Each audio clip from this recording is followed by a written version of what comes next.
pengertian pengelolaan lingkungan belajar. Pengelolaan adalah istilah dari kata manajemen, berasal dari kata to manage yang berarti mengatur, melaksanakan, mengelola, dan mengendalikan. Nah, pengertian pengelolaan itu sendiri yaitu sebagai suatu proses mengkoordinasikan dan mengintegrasikan kegiatan-kegiatan kerja agar dapat diselesaikan secara efisien dan efektif. Lingkungan dapat diartikan sebagai suatu tempat yang mempengaruhi pertumbuhan manusia, atau dalam bahasa Inggris disebut environment, diartikan sebagai suatu yang berhubungan dengan lingkungan atau suasana. Nah, selanjutnya yaitu belajar adalah suatu perubahan tingkah laku yang relatif menetap pada diri sendiri. Dari pengertian di atas, tadi dapat disimpulkan bahwa pengelolaan lingkungan belajar adalah suatu tempat atau suasana yang mempengaruhi proses perubahan tingkah laku manusia. Tentu saja manusia tersebut adalah pelajar sebagai subjek yang berada di lingkungan tersebut. Baik, bismillahirrahmanirrahim. Materi selanjutnya yaitu tentang tujuan dari pengelolaan lingkungan belajar. Pada dasarnya, tujuan dari pengelolaan lingkungan belajar ini ada dua, yaitu pada performance atau tampilannya, dan yang kedua yaitu pada konten atau isi. Nah, untuk yang pertama yaitu pada performance atau tampilan, hal ini memang lebih menekankannya itu pada tampilan. Jadi menampilkan lingkungan yang mampu mengundang dan juga merangsang anak untuk tertarik beraktivitas di dalam lingkungan belajar yang telah disediakan. Sedangkan untuk konten atau isi itu punya dua hal yang mendasar yang perlu dicapai, yaitu yang pertama kemampuan lingkungan belajar tersebut dalam memfasilitasi multisensori anak. Nah, dan yang kedua yaitu kemampuan lingkungan belajar dalam memberi kesempatan pada anak untuk berkreasi dan kreativitas secara efektif dan efisien. Kemudian pada tujuan pengelolaan lingkungan belajar ini, selain performance dan konten, itu punya 5 tujuan dalam pendidikan anak usia dini. Untuk yang pertama yaitu tujuannya untuk menciptakan suasana belajar yang menyenangkan bagi anak dalam melakukan aktivitas yang dirancang bagi kepentingan pembelajaran melalui pendekatan sambil bermain. Nah, yang kedua yaitu penyediaan fasilitas untuk berbagai macam kegiatan belajar mengajar dalam mengembangkan kecerdasan moral agama, kecerdasan sosial emosional, dan juga kecerdasan intelektual anak. Nah, fasilitas yang disediakan itu membuktikan anak untuk bekerja sama dan juga belajar.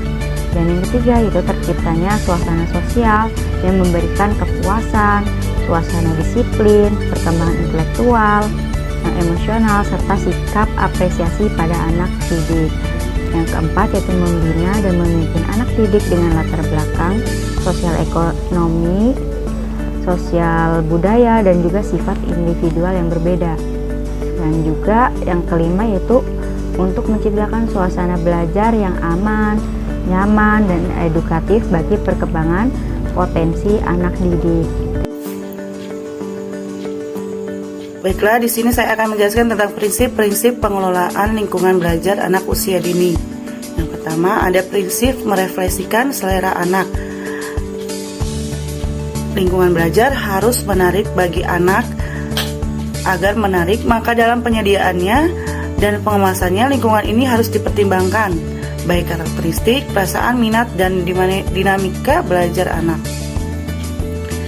Oleh karena itu, seorang guru harus mempersiapkan lingkungan yang aman, nyaman, dan menarik, serta didesain sesuai perencanaan sehingga mendorong anak untuk mengoptimalkan perkembangannya dan mendukung anak untuk mandiri, serta bersosialisasi dan menyelesaikan masalahnya sendiri. Dengan demikian, lingkungan main yang ditata dapat membantu anak memperkirakan berbagai kegiatan yang akan dilakukan, baik pelaksanaannya maupun tempat alat main yang dibutuhkan. Serta ruang kelas yang ditata rapi oleh guru akan mengembangkan kemandirian. Lingkungan yang rapi semua mainan yang boleh digunakan anak, contohnya ditata dalam rak yang terjangkau anak, membuat anak dapat secara mandiri mengambil dan menyimpannya kembali tanpa harus meminta tolong kepada guru tersebut. Yang kedua adalah berpijak pada efisiensi pembelajaran. Pengelolaan belajar, lingkungan belajar harus berpijak pada efisiensi. Karena bahwa berbagai upaya yang dilakukan oleh guru dalam menciptakan lingkungan belajar di PAUD ditunjukkan dalam rangka mewujudkan efisiensi atau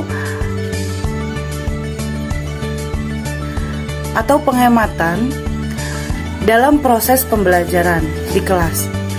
Dengan kata lain, kemudian kegiatan pembelajaran dilakukan dengan sangat produktif dan tepat guna, baik dilihat dari segi waktu maupun upaya yang dilakukan guru. Karena anak-anak mempunyai rasa bosan. Oleh sebab itu, guru harus menyelinginya dengan cara seperti bernyanyi di dalam kelas atau bermain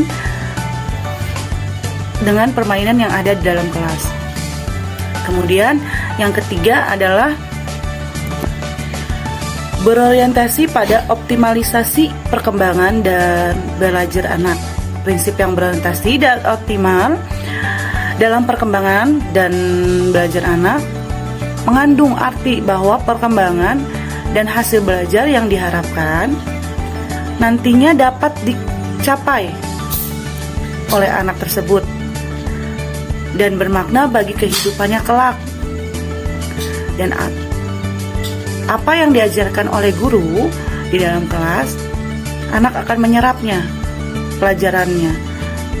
Pelajaran tersebut akan diserap oleh anak dan anak akan menerapkannya dalam kehidupan sehari-harinya. Mungkin pada saat dia dewasa, apa yang kita ajarkan itu masih ada dalam diri dia. Baiklah, cukup sekian penjelasan dari saya dan akan dilanjutkan oleh teman saya.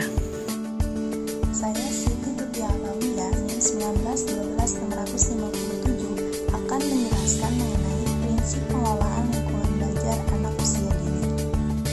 Adapun beberapa prinsip pengelolaan lingkungan belajar, diantaranya yang pertama yaitu menciptakan suasana lingkungan belajar yang hangat dan antusias sehingga peserta didik akan merasa senang dan semangat dalam belajar. Dan yang kedua, lingkungan belajar ditata semenarik mungkin sesuai dengan karakter peserta didik agar menghindari dari kejenuhan dan kebosanan peserta didik dalam proses belajar. Dan yang ketiga yaitu lingkungan belajar yang memberikan tantangan supaya dapat mengusik rasa ingin tahu yang tinggi. Jadi lingkungan belajar berorientasi pada perkembangan peserta didik. Setelah beberapa prinsip lingkungan belajar tersusun rapi, maka tugas guru selanjutnya yaitu menerapkan prinsip tersebut dalam pengelolaan lingkungan belajar. Pengelolaan lingkungan belajar terbagi menjadi dua, diantaranya yang pertama yaitu lingkungan belajar indoor. Lingkungan belajar indoor merupakan lingkungan belajar yang berada dalam kelas. Kelas merupakan ruangan utama yang akan digunakan untuk tempat belajar peserta didik. Untuk itu, beberapa ruangan atau area belajar serta hal-hal yang terdapat dalam ruangan seharusnya diciptakan oleh pihak sekolah agar peserta didik dapat memanfaatkan ruangan untuk belajar. Dan yang kedua yaitu lingkungan belajar outdoor. Lingkungan belajar outdoor merupakan lingkungan belajar yang berada di luar kelas.